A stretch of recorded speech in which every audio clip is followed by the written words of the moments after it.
మనకి మర్డర్ జరిగినా, మానభంగం జరిగినా, దొంగతనం జరిగినా వీటన్నిటికీ కూడా ఫోరెన్సిక్ డిపార్ట్మెంట్ అన్నటువంటి ముఖ్యమైనటువంటి అత్యంత సూక్ష్మమైనటువంటి కణాలను కూడా వెలికి తీసి దర్యాప్తులో కీలక పాత్ర పోషించేటటువంటిది సైంటిఫికల్ ఎవిడెన్స్ అన్నటువంటి ఫోరెన్సిక్దే.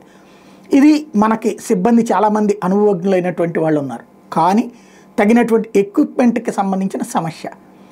మనకి ఇంపార్టెంట్ అయినటువంటి వాటిని మన రాష్ట్రంలో ల్యాబులు లేక ఇతర రాష్ట్రాలకు పంపించుకునేటువంటి పరిస్థితి ఉమ్మడిగా ఉన్నటువంటి సందర్భంలో రాష్ట్ర విభజన తర్వాత అది హైదరాబాద్లో ఉంది కాబట్టి హైదరాబాద్ కేంద్రాన్ని తెలంగాణ తీసేసుకుంది.